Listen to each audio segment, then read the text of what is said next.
Hello student, welcome to this course Understanding Gender and Law BGS 011. Today I Dr. Smita Patil is going to discuss about this topic, discrimination against LGBT community. As you know that universality of the heteronormativity is in legal and social system has been discussed cutting across the board. We have been addressing one of the principal implications of heteronormativity, for example, discrimination against the LGBT person. In today's lecture, we will ponder over the following questions are identities socially constructed? What is meant by LGBT person as an identity category? What forms of discrimination do they experience while living their daily lives in India? Is discrimination always directly felt, or are there any more subtle and insidious forms of discrimination often found in the complex and multi-layered range of LGBT experiences? I'm sure that you must be reading the newspaper and watching the social media, and there are a number of cases have been reported about this violence against LGBT community, the ways in which also the new, the intervention of the 377, which has happened, way back, and there are several judgment and back and forth. One can, see that in order to understand. And I would in fact recommend all of you to have a look at the special issue on, queering caste, which this special issue was published by National Law University, Bangalore. So therefore that this question which I raised, we are going to, going to engage with that. So who are the actors involved in the preparation of discrimination against them? What are the constitutional legal provisions available to them? And one has to, engage with this debate in order to understand these categories. So the objectives are to discuss diverse sub-identities within the larger LGBT spectrum, to understand how identities are socially constructed, understand discrimination conceptually. Now, I think it's very important to understand LGBT as an identity category. Identities are socially constructed categories of recognition formed as result of culturally shared notion of power relationship. The prevailing socio-cultural norms in society use this shared notion to mark human bodies with identity categories of gender, race, caste, age, nationality, and so on in India and across the world. Identities are commonly constructed, culturally specific, and socially pronounced. It often conceived of an resulting form from a whole range of different possible identifications linked to specific modalities of power under particular social and historical conjuncture. Hence, the unstable and fluctuating nature of the identities and identity formation, and this way identities act as a double-edged sword. And this whole debate, which I said earlier, one can always have a look at this book, very fantastic book, Culture and Power, Identity and Identification, which is co-authored by these two authors, Gadu and Martin Albo, and Angel Metos. It's a three authors, sorry. So on the one hand, they carry a regularity power over the bodies in the concerned normative context, be it social, economic, or legal. This results in restricting the body's freedom and its ability to develop into an autonomous being. On the other hand, identities also support them in the claim of their legitimate rights in a liberal legal context. The more legal and policy intervention turn identity blind, they run the risk of becoming tool for eclipsing, marginalizing, and finally invisibilizing minority experiences. This is true for even LGBT persons. and for the other identity categories like women, Dalits, or the religious minorities. Although identities are problematic for some scholars and thinkers, as shown above, for many they are source of one's empowerment. This is especially so in a liberal legal framework as it works on the conflicted notion of identities merged with the languages of the legal rights, for example, who deserve to get what. Benefits depend on what legal rights one possesses at a certain given point of time and at whose cost.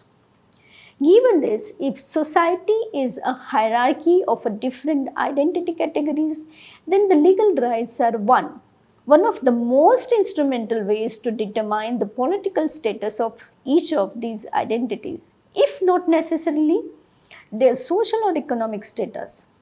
In other words, some identities become more empowered, at least legally. It is not socially. For example, the Dalits, known as a person listed as a scheduled caste referred to the narrow legal sense, are constitutionally recognized as a disadvantaged class caste of the persons because of their low social status in historically deep-rooted caste hierarchy. So, Dalits as a collective identity category have been able to access many constitutional and legal rights in the post-colonial period. For example, the rights not to be discriminated on caste, freedom from all forms of untouchability, right to reservation in the government jobs and educational institution, etc. Which means, at least legally, they are no longer considered unequal. However, despite the fact that the practice of untouchability has been declared punishable offence in India, in reality 30% of India's rural household and 20% of the urban household continue to practice some of the forms of the untouchability according to India Human Development Survey conducted in 2011 and 2012. So Article 17th of the Constitution of India, in fact deals with this issue. So it is a similar story with respect to their other developmental indicators as well. For example, the literacy rate among the women in SC communities stood at 52.6% in rural and 68.6% in urban areas. This is 6.2% less than the national literacy rate of the women in rural and 11.3% in urban areas. Thus, with all its problem, it is important that identity categories are recognized as a socially constructed marker of identifying a person and that they are a means to achieve political, social and economic empowerment in an otherwise unequal society. In the same sense, or in the case of LGBT person, lesbian, gay, bisexual, transgender, are all identity categories continuously undergoing the process of social construction and reconstruction. Lesbian, gay, bisexual identities are meant to assert the sexual orientation of the person, whereas transgender is used as a gender identity.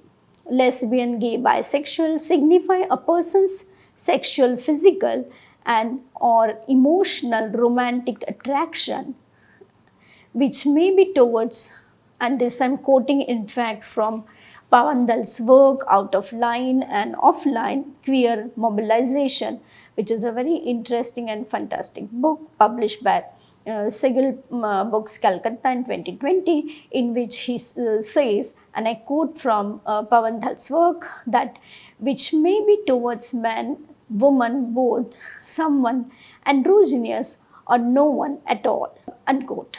While transgender signifies, and I'm again quoting, what the person feels about their gender, which may be male, female, both, neither, or something else. Transgender as an identity is founded as an opposite of cisgender. For example, one who finds their birth assigned sex to be alignment with the other chosen perceived gender identity, because the sex assigned to them at birth does not align with their chosen or perceived gender identities. For example, the identity of trans man may be used by persons who are assigned female at birth, but they perceive themselves as a male in terms of their gender, and trans women may identify as a woman though assigned as a male at birth. Therefore, this category transgender is an umbrella term that includes persons asserting multiple non-cisgender identities, including transsexual people, cross-dressers, sometimes referred to transversalities also. People who, and therefore I'm again quoting the work, that people who identify as a third gender and others whose appearance and characteristics are perceived as a gender are typical, and whose sense of their own gender is a different to the sex that they were assigned at birth, unquote. Some transgender people take hormones and or undo sex reassignment surgeries to align their bodies with their chosen perceived gender. Others do not. It's important that to note that a person's gender identity is different from their sexual orientation. Thus, transgender person may identify as a heterosexual, bisexual, homosexual, pansexual, asexual, etc. in terms of their sexual orientation. The category of intersex, on the other hand, as an identity is neither used to assert one's sexual orientation nor one's gender identities. So therefore, intersex signifies, as Dumont Drigo argues, that a person who is born with anatomical makeup different from the standard male or female bodies, and I unquote this. And I would in fact recommend to have a look at this his work, which got published by the Harvard University and Cambridge also in 2009. And it is not clear whether they should be regarded as a male or female. Medically, they are categorized as a persons born with the intersex variants. These variations may arise at the birth or later, maybe during puberty. One of the important things which we need to again understand is that as Saurabh Mandal argued in very fascinating work of his work is Corrective Surgeries on Persons Born with the Intersex Variation in India, which got published by Journal of Dharma in 2018, in which he says that sexual orientation and gender identity are conceptually distant, and intersex persons may have any sexual orientation or gender identity. He goes on arguing further that in essentialist term, the acronym of LGBT signifies person who identify as non-heterosexual, non-cisgender. However, one major drawback of this acronym is that in the most societies across the world, persons identifying as a non-heterosexual, non-cisgender do not necessarily identify as an LGBT person. In other words, there are multiple fluid markers of the recognition in different societies that in different times and spaces work operates differently for different non-heterosexual, non-cisgender person. And in fact, that the number of works which are available, for instance, that you can always have a look at this work in Chinese society, which call it Martin Supreme, and then Mexican society, look at the work on Hijras, Kusra, Arvand. In the different South Asian cultures and the regions, they have been named in different categories. Quite heuristically, for the economy of the language, as far as this lecture concerned, the persons identifying with the different non-heterosexual, non-cisgender identities will be referred as LGBT persons. This is also because the acronym LGBT is a commonplace in both English language, law, and social sciences. Having said that, the idea here is not to erase the plurality of the multiple and fluid, non-heterosexual, non-cisgender identity markers, or to devalue the importance of their lived experience in any way. So, one more aspect that needs to be noted while understanding discrimination now against the LGBT person is that LGBT persons are a diverse group of people, and they are not only discriminated on the basis solely of the sexual orientation, gender identity, or sex characteristics, and also face violence and discrimination based on skin color, ethnic origin, sex, gender, disability, age, then migratory status, family status, nationality, region, health status, income level, and other grounds. And I'm unquoting this. In fact, I would, in Indian context, I would say that the class, caste, gender also matters a lot while defining these categories. And there's a fantastic work by Ashley Tellish, which one has to also explore on these, areas relating with these categories.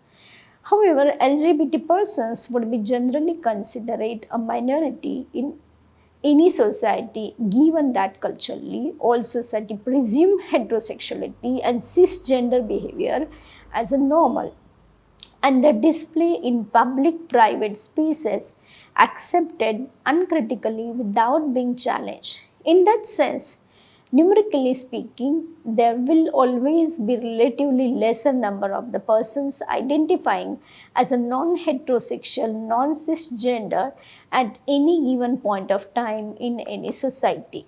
So far, there is no clear answer as to how many people identify or would identify or intend to identify as a LGBT in India because of the successive, governments both at the center and states.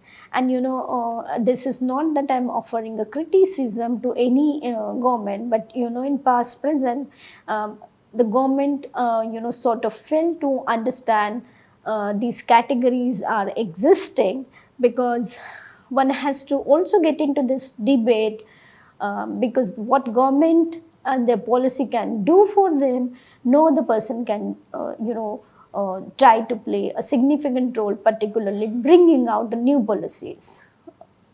Have never ventured to count their actual numbers or have laid down a policy in that regard. However, in 2012, the central government cited the studies conducted by National AIDS Control Organization before the Supreme Court of India that put the LGBT population in India as at an estimated 25 lakhs. And even while doing the census, I think that we have to be very categorically see. And again, the question comes in that what I mentioned is that are we sort of creating a social atmosphere where people can come up and say, look, I'm from this kind of categories. So government submits on data on a gay population, and this I'm quoting from the newspaper Hindu, which got published in 13 March 2012, that there is a census 2012 which talks about, and I've provided the link here to you so you can have a look at this, right? So this data seems to be quite incorrect, because only how can it is possible only 25 lakhs in a huge country like India with hugely populated. So understand to be more precise, given that in many instances LGBT persons their lives amidst fear of the prejudices, shame, persecution, and even such fears result from the deeply rooted heterosexual notion of binary sexes. Like biologically and socially, humans are classified at birth as only male and females. They're aligning gender roles, for instance, the attribution of the certain conventional gender roles right from the birth according to one's biological sex, sexual freedoms, the conventional attribution of the heterosexual notion of the love, desire, sexual attraction according to one's biological sex. I mean, this I'm providing an example to sort of clarify to you in a more dense manner. And also the unit called family. For example, the conventional construction of the family according to relationship based only on blood and marital ties. For instance, these fears often make it difficult for them to express their desires freely, as what is normal is always already set by the dominant knowledge system of the society, medicine, psychiatrists, and the law. Bettman's describes such feelings of being let down by the society from the psychiatry standpoint of, right? And I'm quoting his work that LGBT individuals generally experience a life where they are told their wishes, hopes, and dreams do not match an expectation and desires of these around them. Their own wishes may also be egoistonic, as they feel deep regret about their inability to meet the familial and historic traditions that have been gifted to them. Navigating a life without role models and against the tide is a very difficult. Legal prohibitions against you very existence only, heighten these stress. And there's a very interesting essay which got published in Indian Journal of Psychiatry by Warren K. Bettman, and the title is The Possible Role of the Psychiatry, the Lesbian, Gay, Bisexual and Transgender Population in India in 2018. So more detailed reason as to why it gets difficult for the LGBT person to freely express themselves and self-assert their identities are discussed in part 3. Um, and for now, it is important to understand this counting. The LGBT population has its benefits, at least from the development and inclusion standpoints. For example, if the government aims to include the transgender person in its social welfare schemes, and therefore that, this judgment which, I wanted to have a look at this judgment, Nalsa versus Union of India, you can sort of explore and read yourself to understand in a deeper manner. Thus, in order to make a public funded welfare scheme more inclusive, it is important to assess the level of the social, educational, economic indicators of the large target population. The need for counting the LGBT population is therefore an important first step in the right direction. However, neither the central nor the state governments in India have policy yet in the place for counting the LGBT population as a whole, which accounts for the inability to account for the exact number of LGBT persons in India at any given point of time. Although this may be reality with the respect to the majority of the diverse identities within the larger LGBT umbrella, this is not so with the non-cisgendered person. The central government has now included the other category of the person who do not want to identify as either male, female, the conventional binary of sexes within the national census in 2011.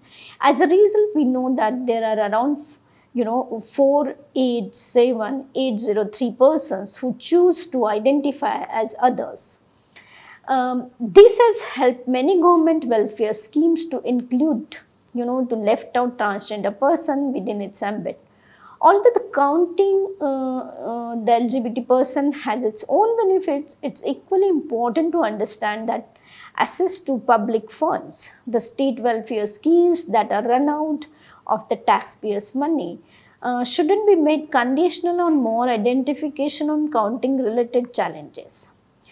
And therefore, it's very important to understand. I would in fact urge all of you to have a look at this website of the census, www.census2011, and you can sort of access the transgender community and other communities a little bit census which is available to make you understand where we can, sort of look at these LGBT categories. So therefore, I would conclude this lecture by stating that we need to understand this category called the LGBT people and how the identity formation, goes on, depend, and it's again this category is how it's fluid in nature, it changes, and how socially and culturally these categories are formulated.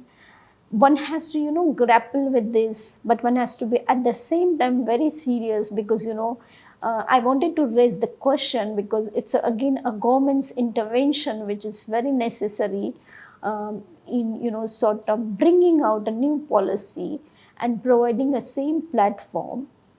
When one looks at the category of LGBTQ, there's a huge discrimination. We keep reading about them through several, mediums and medias, and therefore it's very important to treat them as equal.